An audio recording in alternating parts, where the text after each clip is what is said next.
How would you like to see a former president of the United States of America absolutely crush Muhammad in just 2 sentences? Sound too good to be true? Well, former President Barack Obama just declared war on Prophet Muhammad without even realizing it. Let's take a look at what Mr. Obama said and how it destroys Islam. BBC News reports. Speaking at a private event on leadership, Mr. Obama said while in office he had mused what a world run by women would look like. Now, women, I just want you to know, you are not perfect. That's rude. But what I can say, pretty indisputably, is that you're better than us, men. I'm absolutely confident that for 2 years, if every nation on earth was run by women, you would see a significant improvement across the board on just about everything. Living standards and outcomes. We have 2 important claims here. 1, women are indisputably better than men. 2, if every nation on earth were run by women for just 2 years, we would see a significant improvement in almost every area. Needless to say, scholars around the world are praising Obama for his honesty. For instance, the Brain Trust over at ABC said they can't think of anyone who would disagree with Obama's statements about women. Former President Obama was in Singapore talking about leadership and said, quote, "I'm absolutely confident that for 2 years, if every nation on earth was run by women, you would see a significant improvement across the board on just about everything." I don't know anybody who disagrees with that. So we have a consensus that women are better than men, and that if women ruled every country on the planet, things would get better across the board. This is a savage attack on Islam, one that threatens to unravel the delicate alliance between leftists and Muslims. How is this an attack on Islam? Let's take a quick look at what Muhammad said about women ruling countries. Sahih al-Bukhari, 7099. Narrated Abu Bakr, during the Battle of Al-Jamal, Allah benefited me with a word I heard from the Prophet. When the Prophet heard the news that the people of Persia had made the daughter of Khosrow their queen, ruler, he said, "Never will succeed such a nation as makes a woman their ruler." A nation that has a woman as its leader will never succeed. He's the Prophet, he would know. If he says that a female leader can never be successful, then what kind of racist, Islamophobic, hate-mongering bigots are Barack Obama and Whoopi Goldberg for saying that he's completely wrong? Now, since Muslims in the comments always accuse me of misrepresenting the Islamic position, let's take a look at what Muslim scholars have to say on this issue. On the Islamic scholars site, Islam Q&A, there's an article titled, "Ruling on Appointing Women to Positions of High Public Office," where they answer the question, is it legal Islamically to acknowledge females as our leader? Here we go. Praise be to Allah.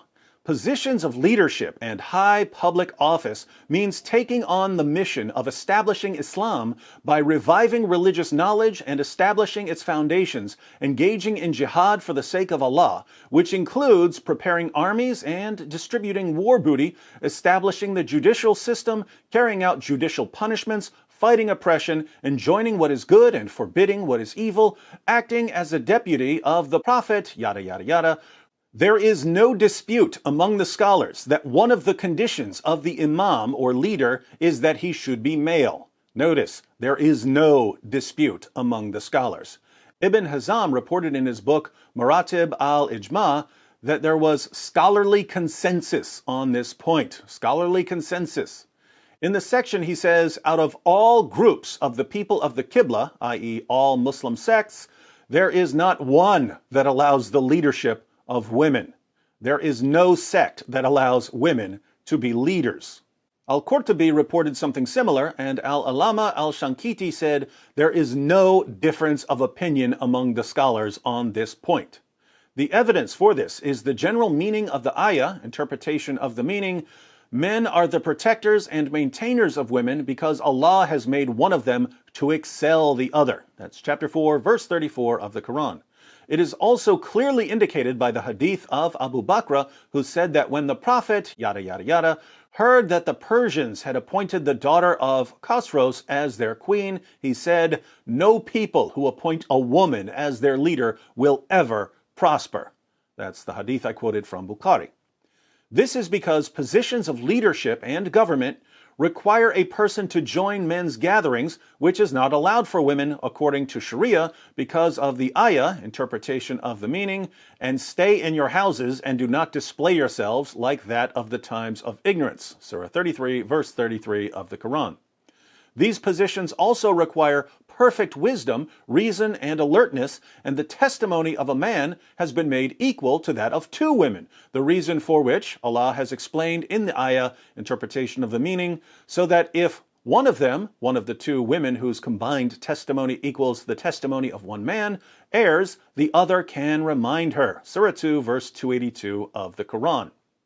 Imam al-Muwafiq ibn Qudama said, "For this reason, the Prophet, yada yada yada, and his successors, and those who came after them never appointed a woman to be a judge or a governor of a province, as far as we know. If it were permissible, it should have happened."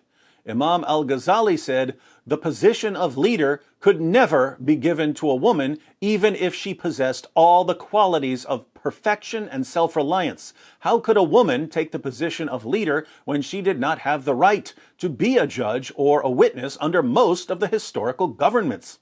Imam al-Baghawi said, "The scholars agreed that women are not fit to be leaders or judges because the leader needs to go out to organize jihad and take care of the Muslims' affairs, and the judge needs to go out to judge between people, but women are awra."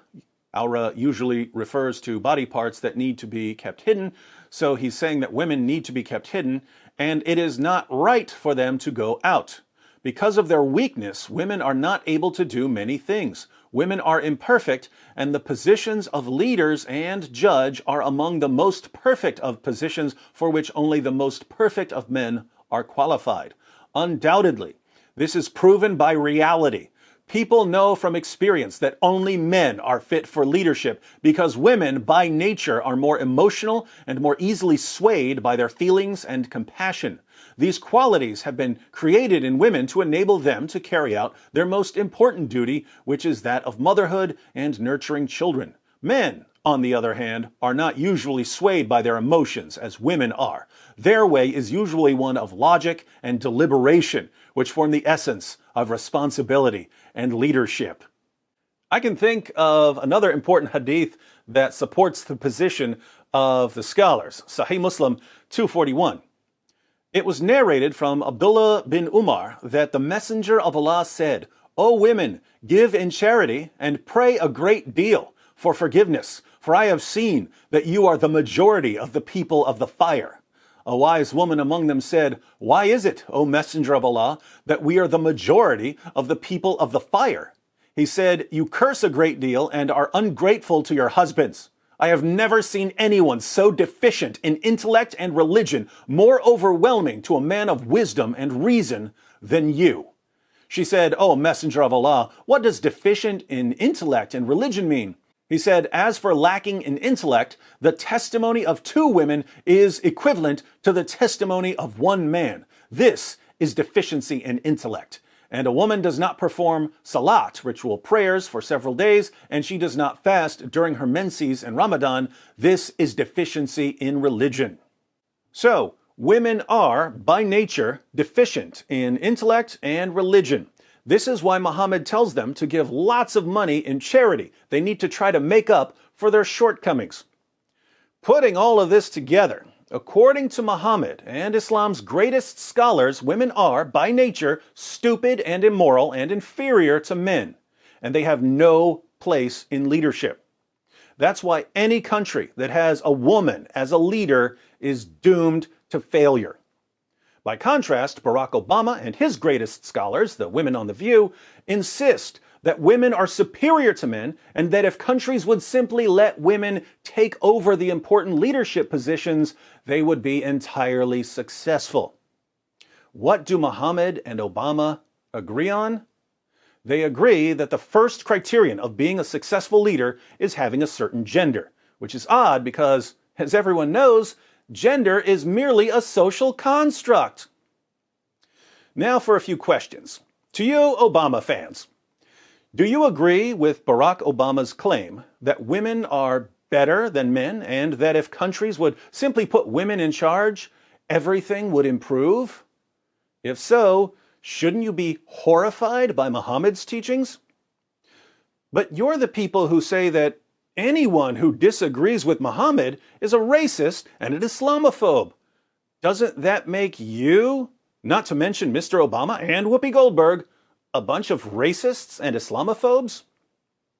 To you Muslims, do you agree with Muhammad and your scholars that women are unfit to lead due to their intellectual and moral failings? If so, why aren't you offended when you hear people like Barack Obama thoroughly contradicting your prophet?